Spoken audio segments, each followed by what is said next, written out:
വീണ്ടും ഒരു ഈവനിങ് വ്ളോഗാണ്. ഇന്ന് ഈവനിങ് ആയപ്പം ഒന്ന് പുറത്തിറങ്ങി. ഇവിടെ ചെറിയൊരു മഴയൊക്കെ പെയ്തിട്ടുണ്ടായിരുന്നു. മഴ പെയ്താൽ ഇവിടെ കാണാൻ നല്ല രസമാണ്. നമ്മൾ താമസിക്കുന്ന സ്ഥലം ഇപ്പോൾ പെയിൻ്റ് അടിയാണ്, അതുകൊണ്ട് നല്ല ഭംഗിയുണ്ട് കാണാൻ. ഈ നായനെ കണ്ടോ, ഈ നായൻ്റെ മുകളിൽ ഫുള്ള് ടൈഗറിൻ്റെ മുകളിലുള്ള പോലെ വരകളുണ്ട് കേട്ടോ. പിന്നെ ഞാൻ ഡയറക്റ്റ് ചോക്ലേറ്റ് കേക്ക് വാങ്ങാനാണ് പോയത്. ഒരു ചെറിയ ക്രേവിങ്സ്, അപ്പോൾ ഞാൻ അവസാനം ഈ ഒരു ചോക്ലേറ്റ് കേക്ക് വാങ്ങി.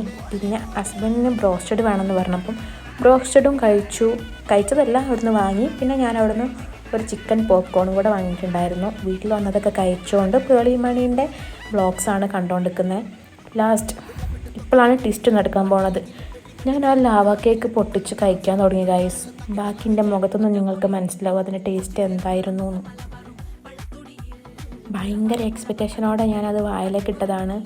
ബട്ട് ഒന്നിനും കൊള്ളൂലായിരുന്നു. ഒരു ഭയങ്കര വൃത്തികെട്ട ടേസ്റ്റ്. ഡാൻഡ്രഫിനുള്ള ഒരു ഹോം റെമഡിയാണ് അത്. തലയിൽ തേക്കാൻ വേണ്ടി ഉണ്ടാക്കി. പിന്നെ നാളത്തേക്കുള്ള കടലക്കറി ഉണ്ടാക്കി.